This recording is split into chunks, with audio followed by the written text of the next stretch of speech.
The Dark Continent Jurassic World. Audiobook Part 1. Prologue. Carcass. 5 months ago, decay wafted through the air. A curved path snaked through the jungle with dense foliage on either side. In the distance, the soft rumble of a vehicle's engine gradually approached the small central village of Yah Bhima. A pale orange and gray SUV appeared from behind the compact jungle vegetation and slowed to a stop near an enormous embankment.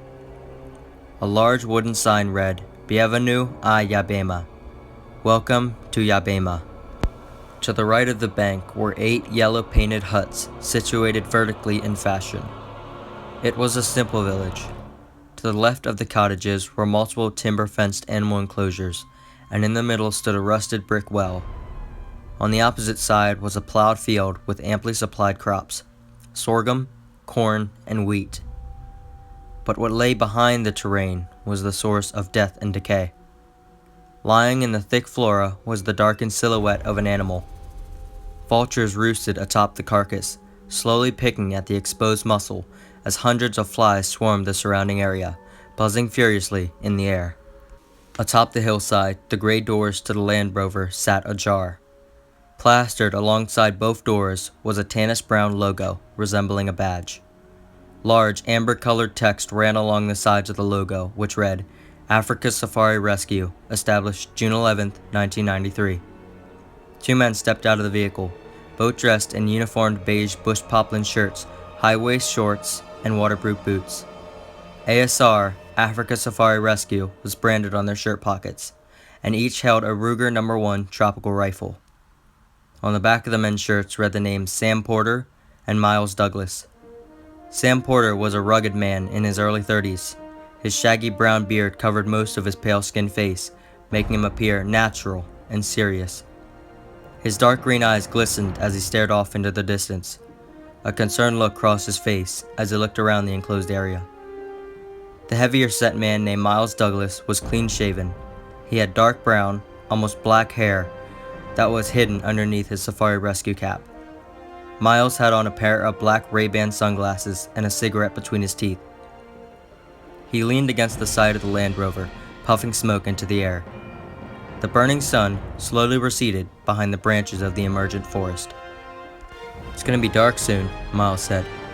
"What's the report?" "Another bongo attack," Sam replied. He slung his rifle strap around his back. "Another one? This is the 4th attack that's occurred this week.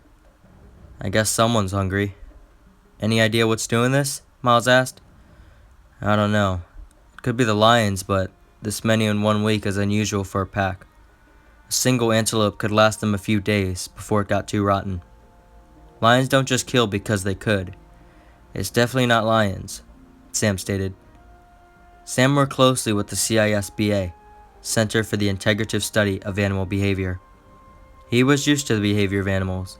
Sam could tell you exactly what an animal would do before it did it. "Uh-huh," Miles nodded, stomping out his cigarette onto the dirt path. "Well, whatever's killing these animals doesn't do much with them. Just a couple of bites and scratches. They don't even eat it. Don't you find that a little strange?" Sam grabbed a large folded blue tarp along with a nylon rope out of the trunk.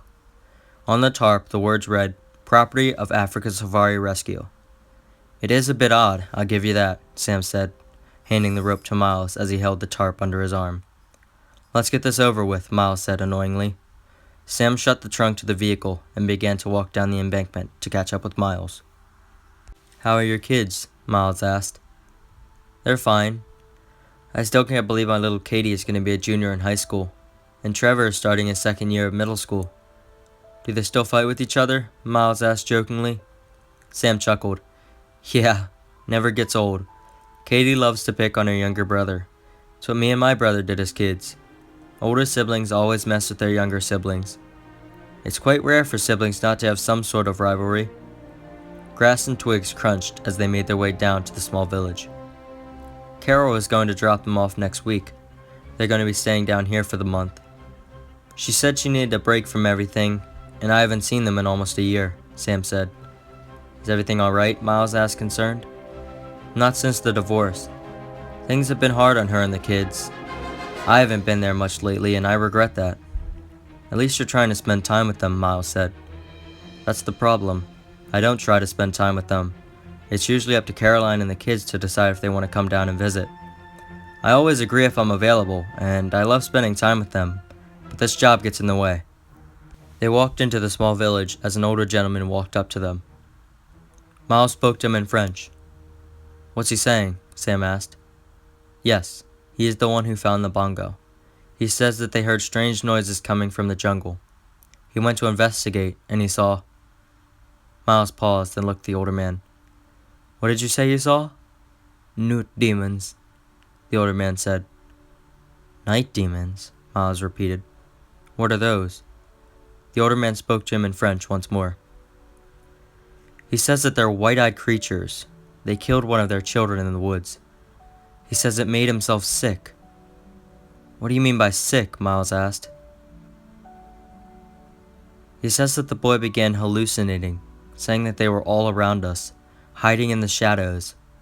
He says that the boy became very aggressive if anyone tried to assist him. The boy started shaking hysterically, and he eventually became limp.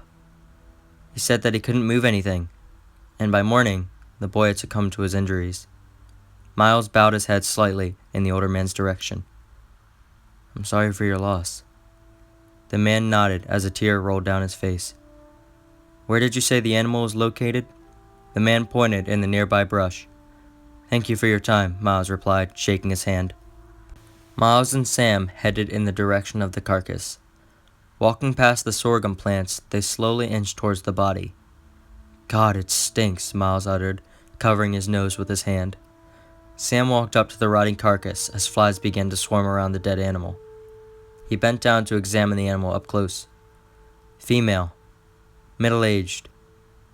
That's odd, Sam said, confused. Miles, take a look at this. Miles walked up and bent down beside him. What am I supposed to be looking at? Miles muttered. Do you see this punctured area? Sam pointed to an open wound on the bongo's neck. Right along the trachea. This is usually the kill spot for most big cats, but what's strange about this is that the trachea is intact. It appears as though the blood around the area has been infected with a type of sepsis. That could have been caused by a venomous bite. And judging by the state of the body, the venom is what eventually killed her. It most likely started as a bacterial infection around the neck area, and the bacteria spread throughout the animal's bloodstream, Sam said. Which would mean that this bongo would have been attacked by some sort of septic animal, Sam continued. Like a Komodo dragon? Miles responded. Yes, something along those lines, but there aren't any Komodo dragons in this region of the Congos, let alone any part of Africa. Komodos live mainly on the island of Indonesia. Also, look at the rest of the animal's body. It's been in rigor for a good 20 minutes. That usually takes at least 24 hours to set in fully. Meaning that this bongo was paralyzed by a very strong venom that put it into rigor almost immediately after death. That doesn't make any sense, said Miles. I know. We'll look into it when we get back to the research center, Sam said. Now, here you can see deep lacerations above the animal's left thigh and up towards the spinal column. It's almost like... Thunder bellowed across the sky, and shortly after, a bright white streak of lightning crossed the atmosphere. Droplets of rain fell down onto the ground with short, spaced-out drips until it began to downpour. Damn! Miles said. Sam adjusted his hat to avoid the splotches of rain. He took the blue tarp and laid it on the grass. Miles, help me wrap this thing up, Sam demanded. We can't risk these wounds being washed away. We haven't studied the entire corpse just yet. Sam grabbed hold of the forelimbs of the bongo. Miles, grab it by the legs! Miles grasped each hand around the animal's hind limbs. All right, we'll pick it up on 3, Sam shouted. 1, 2, 3! They heaved up the lifeless body of the bongo and dropped it onto the sprawled-out tarp as it landed with a thud. Quick, Sam said. Tie it together! Sam closed the tarp by the ends, leaving the open holes of the tarp exposed. Miles took the green nylon rope and placed it inside both of the exposed circles and tied it in a secure constrictor knot. All right, We have to get this thing back up to the fender, Sam cried. Miles picked up one of the ends of the blue tarp as Sam grabbed the opposite end. They began to walk back uphill, rain still pouring down on them as they made their way up the muddy sloped embankment to the Land Rover. Sam, try and climb up the slope. I'll hand this thing up to you when you're on the incline, Miles said. Sam nodded and began to ascend up the hill, struggling to stand atop the slippery muck of the bank. He flung his body over the slope, quickly getting to his feet and turning his head to overlook Miles. He was struggling to drag the carcass up to the edge. Okay, hand it over, Sam yelled down to Miles. Miles made a loud grunting sound as he hoisted up the deceased animal to Sam. Sam pulled up the carcass with a loud heave and dropped it atop the bank. Give me your hand! I'll pull you up! Sam cried. Miles held up his hand and grasped Sam's arm. Sam dragged Miles up with a heavy jerk onto the embankment. Quickly getting to their feet. You're gonna have to grab some more rope, Miles demanded. We have to tie the animal down on top of the Land Rover's roof rack. Alright, Sam agreed. He pulled out a silver keychain with a metallic tan lion resting on the chain. He clicked the trunk logo on the keyless entry remote, unlocking the trunk of the Land Rover. The trunk flung open with a hydraulic winch coming from the hinges. Rain patted down on the metallic vehicle, dribbling off of the roof of the SUV and running along the sides as well as the back of the vehicle. Sam grabbed part of an orange and black nylon rope from the back of the trunk. He then shut the trunk with a soft thud. Lightning flashed once more as Sam brought the rope over to Miles. Except, Miles wasn't there. End of part 1.